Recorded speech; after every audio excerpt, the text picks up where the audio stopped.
las astillas de la historia, por el recuerdo y la memoria seguirán. Será la forma de encontrarnos en la última estación, en la canción sin fin.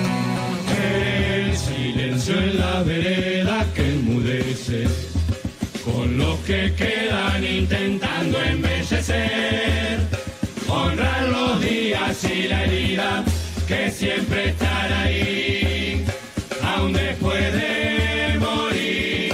Vas a reír y a volver a despertar en una noche de abril, porque sí, cantando en el final, hasta que la vida nos devuelva la verdad.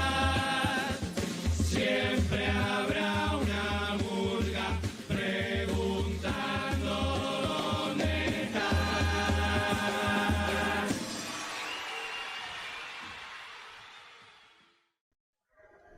Buenos días, buenas tardes, buenas noches, según el momento y el lugar donde nos estén escuchando.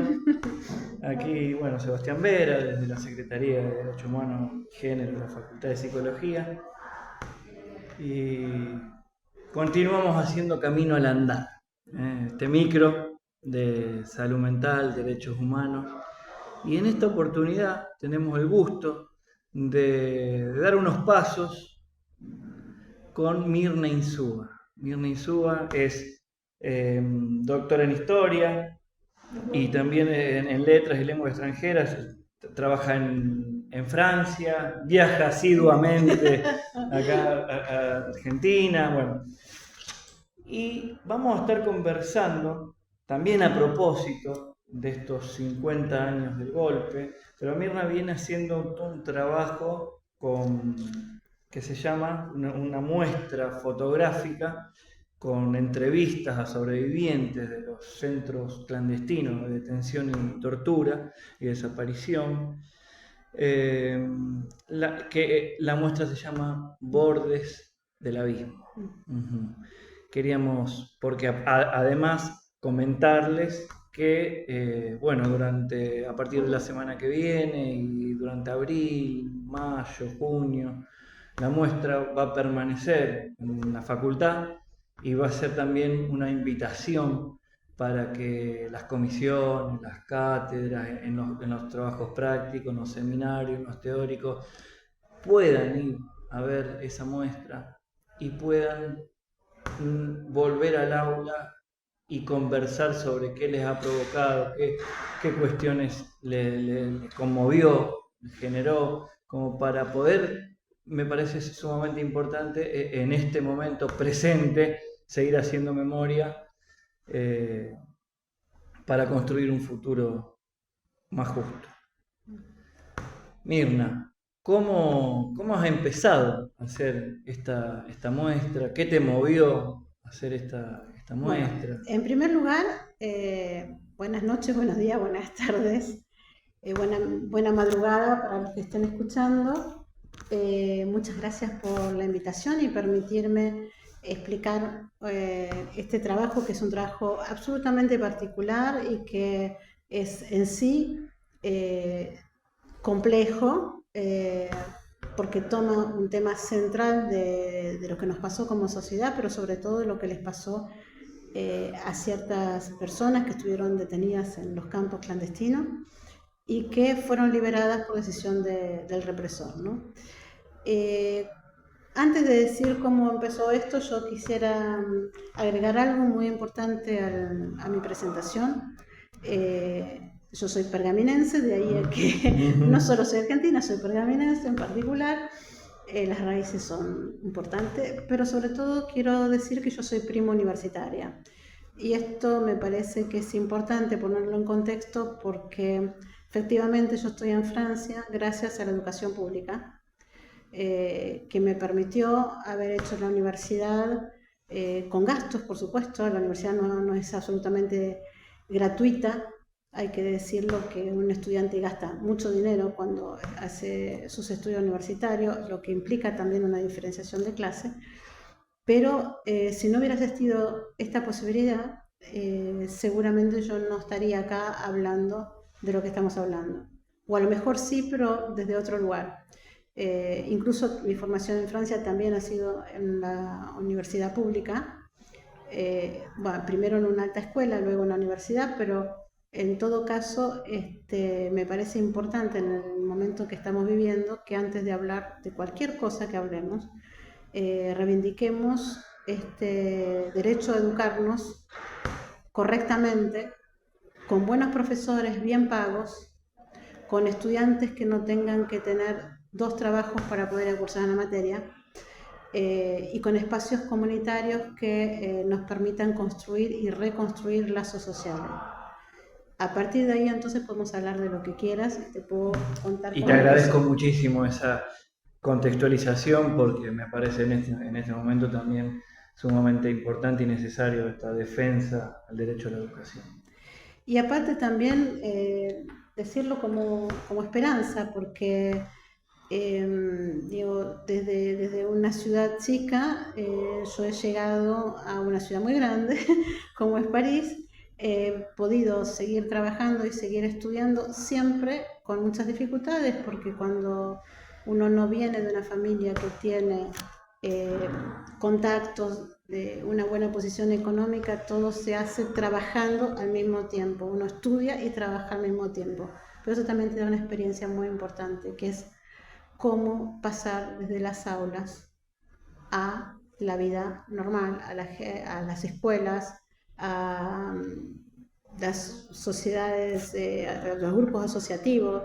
Digamos, me parece que hace esta posibilidad que yo he tenido en la vida, me permite hacer el paso de un lado al otro, y que yo lo reivindico y que lo quiero decir como una cuestión de decirles a aquellos que por ahí no tienen todas las posibilidades del mundo, que hay maneras de llegar, quizás no son tan lineales, quizás no sean en el tiempo correcto, quizás no sean con grandes puestos, pero hay maneras de llegar a hacer lo que uno quiere. Y un poco me parece este preámbulo necesario porque mi tesis de doctorado vino después de muchos años de trabajo. Yo comencé a tomar testimonios de víctimas de la violencia extrema en el año 99. Antes había trabajado activamente desde la Facultad de Derecho de la UBA en ese momento, por los sectores vulnerables que no tenían techo. O sea que ya tenía un aprendizaje del cruce entre las herramientas teóricas y los trabajos con las poblaciones que son marginalizadas de una manera u otra. En el caso de la violencia extrema, el movimiento de derechos humanos nunca fue marginalizado, pero mi manera de verlo siempre fue por fuera de las figuras emblemáticas, por fuera de las estructuras. Siempre me interesó no solo la cara visible del movimiento, sino quienes los componían por abajo, desde las bases, quienes ayudaban, quienes sostenían. O sea que en el 99 comienzo a tomar entrevistas, gano un par de becas que me permite ir a Francia. Trabajaba en ese momento sobre la recomposición subjetiva de la identidad de los hijos e hijas de desaparecidos y asesinados, asesinadas. Y ahí fue como me acerqué a los y las sobrevivientes para que me explicaran de qué manera ellos podían contarle la experiencia vivida a los hijos e hijas que sabían que sus padres habían compartido con ellos sus últimos minutos. Esto para mí fue esencial, pero es un tema que siempre tuve en la cabeza desde siempre, o sea, valga la redundancia, pero al cual me animé recién en el momento de hacer mi doctorado en historia. O sea, pasaron muchos años hasta que yo me animé a trabajar el tema. Me parecía que ya tenía las armas metodológicas para hacerlo, y que tenía además una suficiente distancia como para poder salir de la empatía total que uno puede tener por una víctima de la violencia extrema y tratar de controlar de manera racional esa empatía vía objetivos claros, propuesta metodológica clara, rigor y por sobre todo partiendo de la base de un pacto ético con la persona que va a dar su testimonio. Cumplir a rajatabla ese pacto ético me parece esencial para que se produzca la confianza y para que se produzca el testimonio. Esto me llevó entonces a hacer numerosos testimonios producidos junto con ellos y que ellas. Y cuando terminaba, cuando daba el tiempo, digamos, me iba al lugar de detención donde ellos estaban como una manera de completar el relato. Yo lo que buscaba era completar el relato. Pero como desde los 9 años tengo una cámara encima en general, no me bastaba ir y hablar con la gente o ver los lugares, fui y fotografié. Ya había fotografiado el movimiento social de todas partes, pero esto era un trabajo muy distinto porque era completar una narración por otros medios, era seguir narrando, pero vía visual. Lo que yo denomino un trabajo de historia visual. Y esto lo quiero aclarar porque mi trabajo no es un trabajo artístico. La luminosidad es tal cual como yo la encontré en ese lugar, en ese momento. No hay recortes en las imágenes.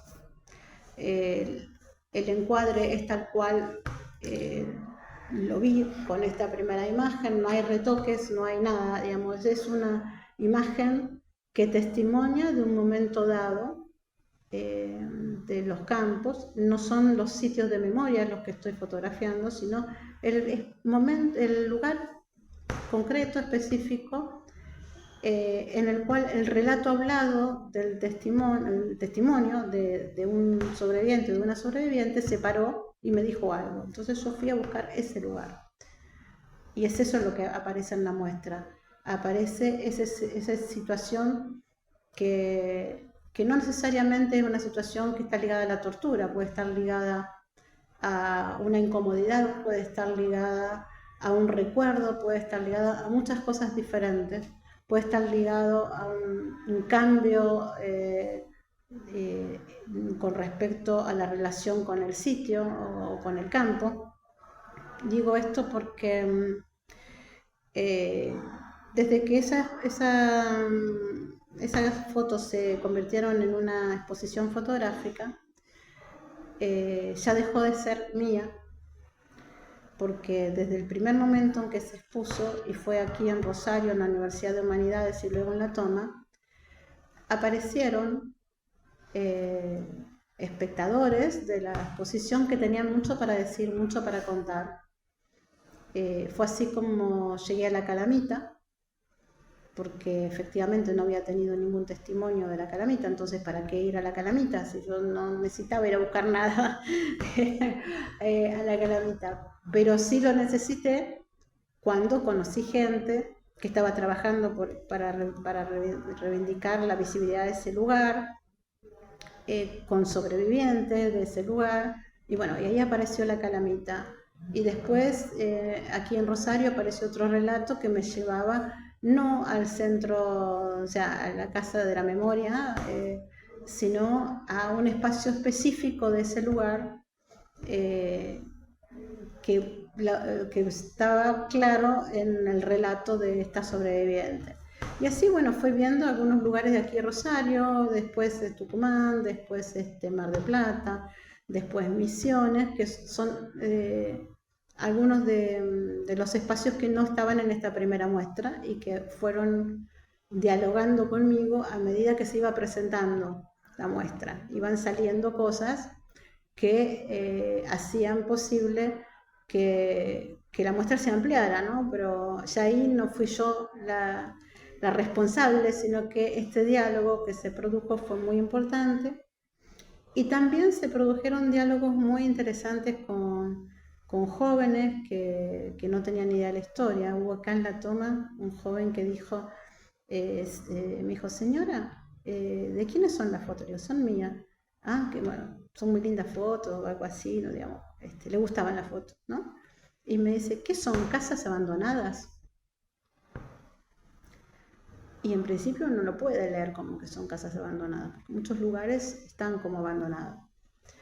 Pero esto también implica que la sumatoria de las fotos a él le daba, no sé, una visión que era esa y que obviamente no corresponde con lo que yo estaba tratando de contar. Y bueno, ese día justo pudimos hacer una charla y para mí el eje de esa charla era explicarle a este chico de sectores populares que no había tenido quizás la posibilidad de estar en el secundario para que le explicaran el Día de la Memoria. Y bueno, fue mi mejor espectador porque me preguntaba todo, porque sacaba fotos. El más curioso. El más curioso, y esto es lo que, digamos, si hay para algo sirve, es para eso, porque no está destinada a la gente que ya está 100% comprometido con el tema, sino está destinado a entablar diálogos, a abrir puertas, a escuchar otras voces, otras experiencias. Yo fui vecino de tal lugar, yo vi esto, yo no sabía que existían estos lugares, los descubro por primera vez, qué pasó. Bueno, también es una manera de visibilizar la voz de los sobrevivientes, de poner fin de alguna forma con estas imágenes en la teoría de los dos demonios. No hace falta demasiado para decir que por más que haya habido una fuerza guerrillera o revolucionaria, no era necesario ni torturar ni desaparecer niños, ni hacer lo que hicieron con ellos en el interior de los campos. Queda bastante claro que si hubo lucha fue desigual. Digo, si hubo lucha en el sentido de que cuando comienzan las desapariciones fuertes, una gran parte de lo que es son las organizaciones guerrilleras ya estaba bastante diezmado. Entonces, los campos no responden a esa lógica de medio de lucha, digamos, ¿no? ¿Y a qué responden los campos, los centros? ¿Qué lógica? En primer lugar... No, porque es una argumentación fuerte que utilizan para decir, bueno, el golpe desde hace 50 años se realizó para combatir a las organizaciones. Bueno, digamos, hay muchas explicaciones. Digo, es importante desentrañar esto que vos traes en la conversación porque justamente nos permite pensar cuál es el sentido que le dieron y que tuvo efectivamente el golpe empresarial, militar. Concretamente, esta exposición se llama Bordes del Abismo y después tiene como subtítulo Campos clandestinos, etcétera, etcétera. Se llama Bordes del Abismo porque lo que yo pongo en escena, o sea, hablando de imágenes, es la idea de que el campo fue el corazón de la sociedad concentracionaria y que fue un campo con bordes muy porosos, en el sentido que en muchas ciudades como esta, la de Rosario, estaban ubicados en lugares centrales, o a gente que entraba y salía, familias que sabían que sus hijos estaban ahí detenidos, presos comunes que estaban con presos políticos que también sabían lo que estaba pasando, gente que pasaba por alrededor, ventanas tabicadas, digo, hay muchos elementos, lo que estoy diciendo es un resumen muy abrupto, pero hay muchos elementos que nos permiten ver, y sobre todo en campos más chicos quizás, o en localidades por ahí no tan grandes como Rosario, pero Rosario igual lo tiene, que la sociedad convivía con este lugar. Hay gente que entraba y salía, se llamaba a las familias para decirle que se queden quietos, que si no, no iban a ver a sus hijos. Muchos no los vieron nunca más, pero les trataban de explicar que no tenían que hablar. Hay casos de gente que iba los fines de semana llevaba a un sobreviviente o una sobreviviente a las casas de su familia, los fines de semana lo esperaban, los venían a buscar, digamos. Hay múltiples ejemplos, objetos que salían y entraban. Digamos, hay múltiples ejemplos que nos muestran que las personas no vivieron ajenas a lo que estaba pasando dentro de un campo. Quizás no sabían la magnitud de lo que estaba pasando dentro de un campo, esto estoy de acuerdo, pero cuando te falta un compañero de estudios y que no viene más y el banco queda vacío, es algo tangible.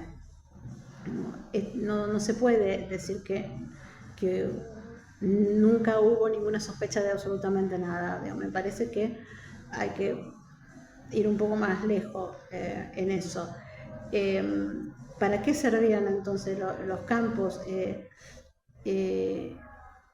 ¿Para qué lo usaron? Concretamente, la corriente que nos explica que fue necesaria la represión para instalar un modelo económico particular como el de los Chicago Boys en Chile lo había hecho, es una explicación, no es la única.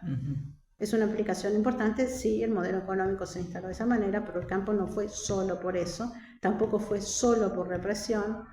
Y hace unos días, la represión sola como tal tampoco es un análisis que permita cerrar las preguntas, ni mucho menos. Y hace unos días, hablando con 2 personas sobrevivientes, me decían, en mi familia, quedamos 2 que podemos hablar, pero hay un tercero que no está. Y teníamos militancias muy similares los 3, porque 2 pudimos ser liberados y un tercero no. ¿Cuál es la explicación? Que en esta familia quedaran 2 de 3, porque la relación de, se llevaban a uno y el resto para controlar, no es tan sencillo como decir que la expansión del terror era esa, dejar a los otros para que cuenten. No era tan sencillo como eso, me parece. Me parece que a medida que la historia del tiempo presente va avanzando y que se van haciendo investigaciones, uno va viendo cómo desde lo cotidiano, desde lo local, sobre todo desde lo local, empiezan a verse lógicas que muestran la intervención de civiles, que muestran también vasos comunicantes entre el Estado, terrorista y la sociedad, que hay que ponerlos de relieve también. Yo no tengo en este momento, en otro momento, siendo más joven, sí, me convencía la idea del Estado terrorista como única variable, pensando que el Estado no es solo la parte represiva, sino que, pensando en que también se cooptaron las universidades, la educación, la cultura, etcétera, etcétera. Pero no es una respuesta que me convenza, tomando en cuenta que hubo muchas otras cosas que sucedieron y que se coexistían con toda esta censura o esta represión particular, hubo experiencias culturales, sociales, que estuvieron vida durante la dictadura también. Entonces, hoy por hoy no tengo respuestas claras. Ya no tengo esa cosa de querer explicarlo todo por un solo concepto. Ya se me fue eso. Y creo que se me fue hablando con los sobrevivientes. Era sobreviviente, porque no puedo reproducir una línea que diga todos estos sobrevivieron por este motivo o todos ellos desaparecieron por este motivo. Es imposible. Imposible. No hay una explicación lógica de eso, a quién sobrevivió. Hay algún tipo de explicación, pero no hay una explicación que generalice todo eso. Estas explicaciones nos permiten saber más. Intentar comprender, claro, pero cuál era el efecto que se quería buscar. ¿Por qué en una familia, yo conté estos 2 sobrevivientes y el tercero que está desaparecido, pero también había uno asesinado? Entonces, ¿por qué esta familia quedó la mitad y la otra mitad no? Cuando todos tenían un grado de compromiso similar, quizás uno un poco más que otro, pero no respondió a esa lógica, no respondió a querer eliminar a aquellos que estaban más organizados o que no respondió a eso. ¿Cómo se explica entonces? No lo sé. No, pero sé que podían haber estado los 4 desaparecidos o asesinados y no están los 4 desaparecidos o asesinados. Entonces me parece importante partir de no ser tan categórico. Bien. Y seguir investigando y seguir completando relatos, seguir escuchando, seguir avanzando. Es una propuesta metodológica y política muy, muy importante, me parece, lo que planteas en esto de no ser tan categórico en la forma explicativa. No, lo que me trae a veces algunos cuestionamientos, porque, bueno, pero ¿dónde está toda la parte teórica? Y sí, hay parte teórica en lo que hago, por supuesto que hay, pero hay una apertura. Pero para mí lo primero en este momento es la escucha. Escuchar gente que no habló nunca, gente que por situaciones de clase no fue incluida en el movimiento de derechos humanos, gente a la cual nunca se le fue a preguntar nada, gente que no contó nunca nada. Bueno, esos espacios, mientras tengamos testigos que son actores, testigos, víctimas, todos juntos, vivos y vivas, me parece que es lo central. Esa es mi manera de construir. No digo que sea la buena o lo que hay que hacer, digo que es la manera que yo estoy utilizando. Y bueno, por el momento voy escribiendo bastante lentamente muchas cosas y estoy dando prioridad a trabajar a partir de las imágenes por esta relación que se establece con las imágenes, que me permite ir abriendo el campo y ir teniendo nuevos encuentros y nuevos testimonios que alimentan luego mis reflexiones teóricas. Bueno. Y en este sentido, Mirna, que con esto que vos hablabas, planteabas de que tuviste que ir construyendo, armando un posicionamiento metodológico para poder adentrarte y tomar cierto distanciamiento con esa empatía que te generaban familiares, sobrevivientes. Te voy a hacer una pregunta también metodológica y didáctica para pensar como desafío en este momento histórico, a 50 años del golpe, cómo abordar estas cuestiones en el aula. Mira, yo primero voy a decir cómo trabajo. Yo entendí rápidamente que la video era una manera para mí de tener mis ojos desocupados, poder mirar claramente a la persona que está hablando, poder establecer una relación humana desde una parada que es la de historiadora, pero con una dimensión humana, lo que hace que la cámara registre todo aquello que a mí se me desborda, se me va, por estar escuchando un relato que muchas veces es muy duro y que necesita que esa escucha sea total. Esta es mi manera de pronto de ir controlando esta empatía. Cuando lo otro también es que todo lo que el testimonio le pertenece a la persona, es la persona la que decide hasta dónde quiere hablar o no. Y que todo aquello que me dice que no quiere que sea mencionado no será nunca mencionado. Esto es un compromiso ético. Pero el testimonio no es la única variable que nos permite transferir una experiencia en el aula. En el caso de mi experiencia particular, en los últimos años, al estar trabajando afuera, he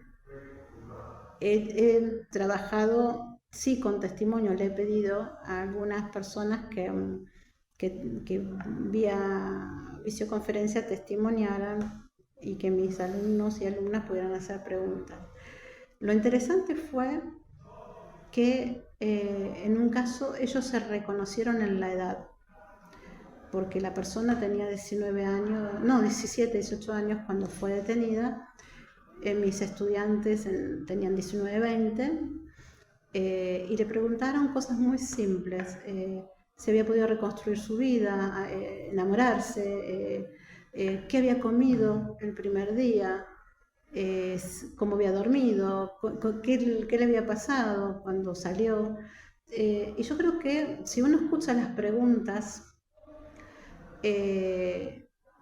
puede empezar a pensar en cómo transmitirlo. Yo creo que en el caso que me toca, que es tratar de traducirlo hacia un público extranjero, lo primero es digamos, explicar que la noción de terrorismo no es la noción que ellos tienen hoy en la cabeza, porque el terrorismo para ellos no es un grupo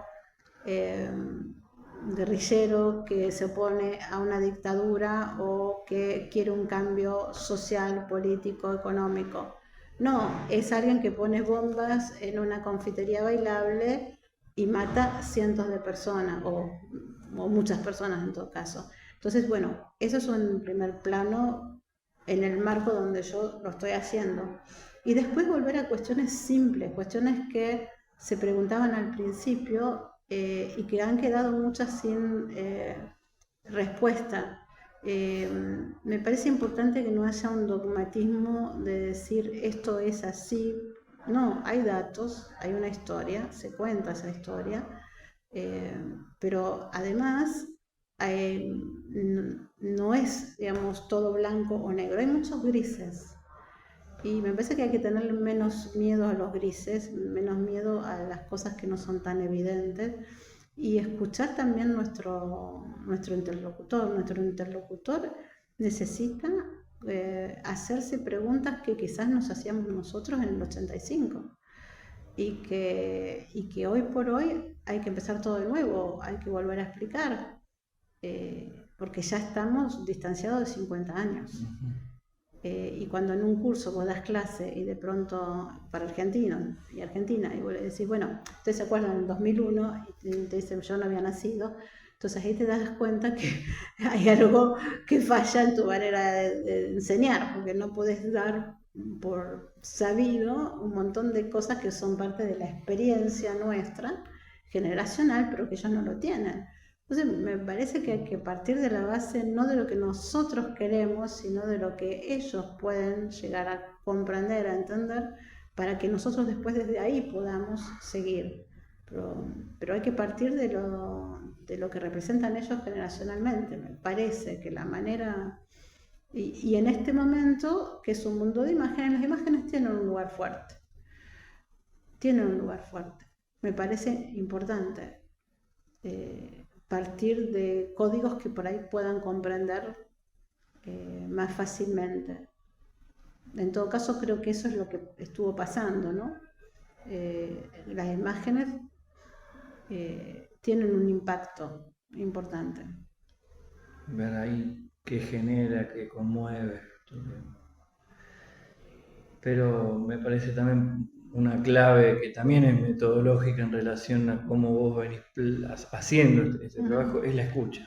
Sin la escucha no hay posibilidad de seguir pensando de modo comprensivo. Muy, muy importante eso. Mirna, te hago otra consulta, otra pregunta en realidad. Que en algún momento me habías comentado que también una de las preguntas que haces a los sobrevivientes, las sobrevivientes, está vinculada con si valió la pena. Sí, últimamente estoy preguntando eso. Ajá. Últimamente y te lo quiero preguntar a vos. Si valió la pena, ¿qué para mí? Si valió la pena. Y mira, yo no sé si valió la pena, pero yo sé que no podría hacer otra cosa. sea, es tan fuerte como eso. Algunos de los sobrevivientes y las sobrevivientes te dicen, sí, por supuesto que valió la pena. Y yo admiro esa respuesta tan tajante de gente que ha tenido pérdidas importantes, no solo corporales en el sentido de haber dado el cuerpo, sino puesto el cuerpo, sino que además ha perdido familiares, han perdido carreras, un montón de cuestiones, ¿no? Uno quizás, como no ha estado en esa situación límite,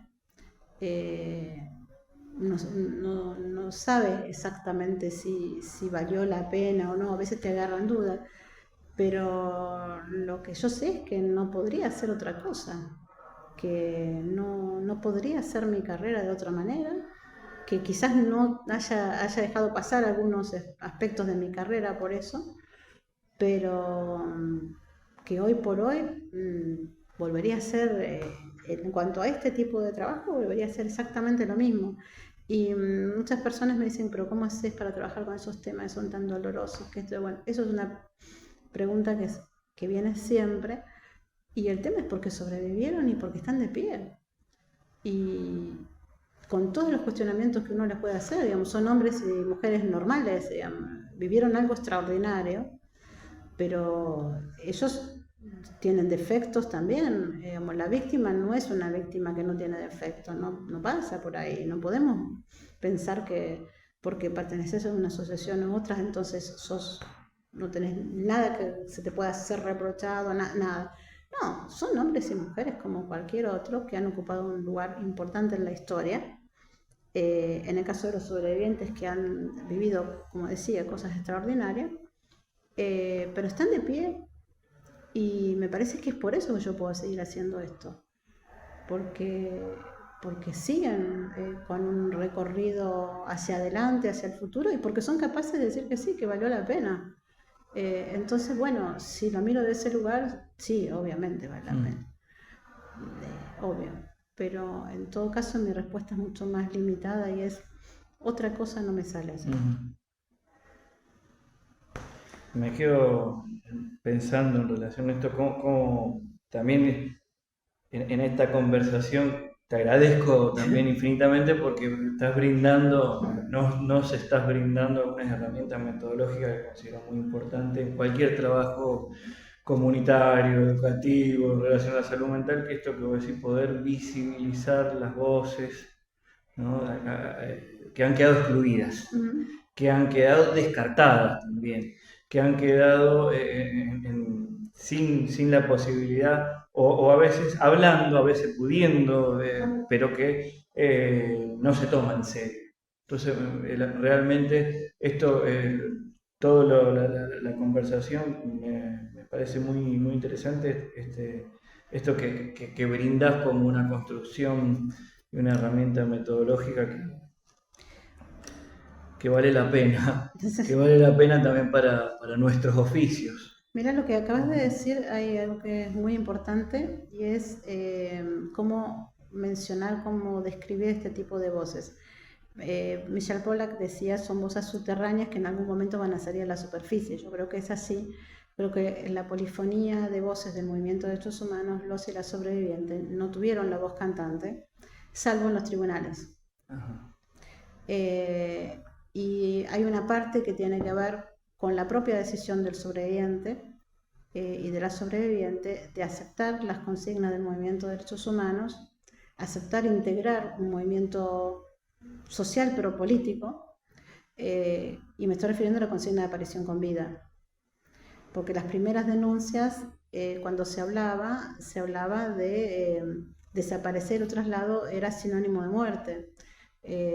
Las personas que podían contarlo contaban que no volvieron nunca más, y contaban las situaciones en las cuales lo pasaban, y contaban las situaciones en las cuales la gente pasaba por tortura y volvía a una condición indescriptible, inhumana, pero decir que estaban muertos era imposible políticamente cuando las madres estaban hablando de aparición con vida, y además como una demanda de nosotras las madres no vamos a dar por muertos a nuestros hijos, que ellos son los responsables que digan dónde están.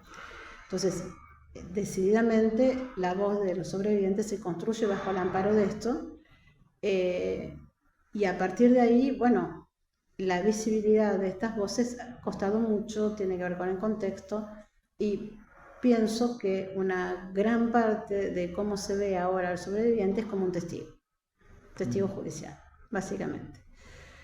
Y son mucho más que eso, digamos, hay una dimensión que excede profundamente el hecho de ser testigo y es la de ser actor. No solo se es víctima y testigo, también se es actor, y esa parte me parece que es la que a mí me interesa más de todas. Eso también me parece como una apuesta epistémica metodológica muy importante, como no quedar encapsulado en ese posicionamiento de víctima,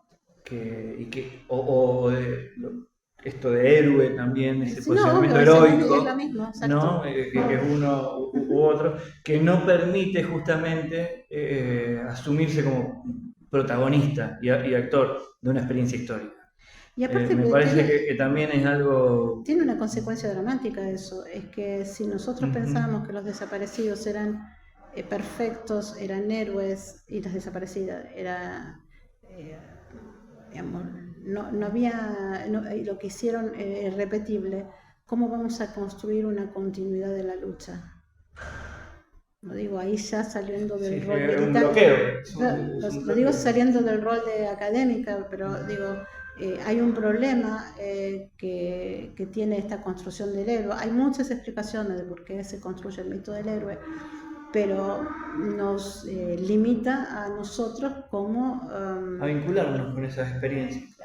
Claro, y para mí... De una manera humana. Para mí el hecho de pensarlos como seres que han vivido algo extraordinario y, por supuesto, no se puede negar que han dado la vida, o sea, que por sus construcciones ideológicas y políticas, no estoy jugando para nada eso, pero lo que estoy diciendo es que si no lo ponemos en esa dimensión, nunca ninguna contestación debería ser posible.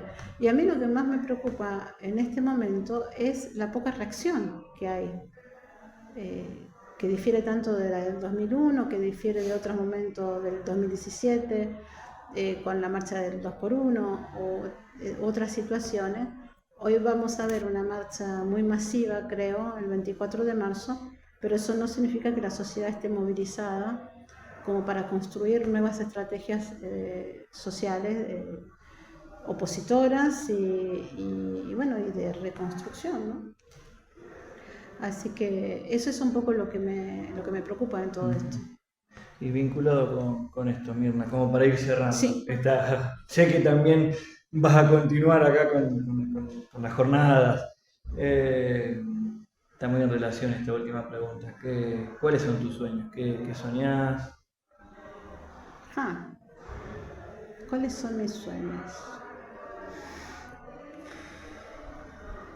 ¿Qué es lo que puedo decir públicamente de mis sueños? Empecemos por ahí.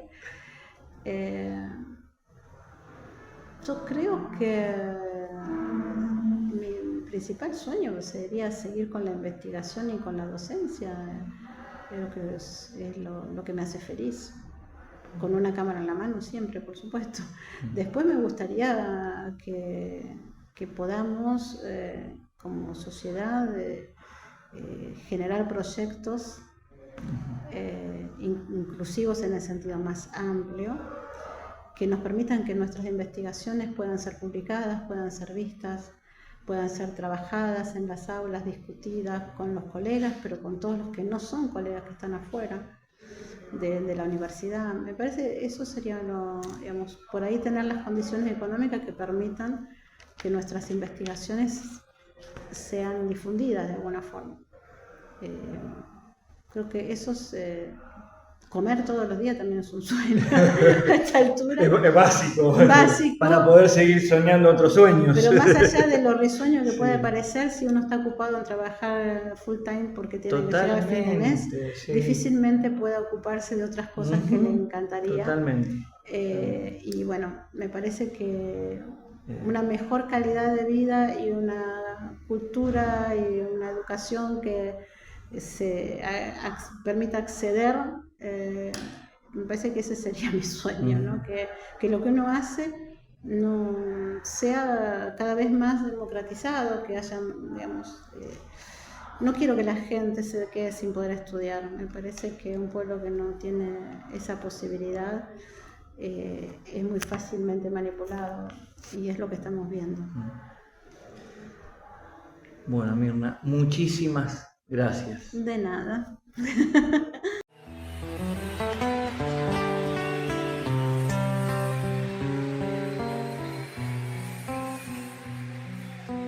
Y vivir en las astillas de la historia, por el recuerdo y la memoria seguirán.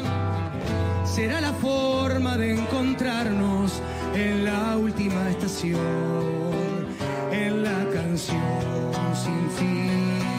El silencio en la vereda que enmudece, con los que quedan intentando embellecer, honrar los días y la herida que siempre estará ahí, aún después de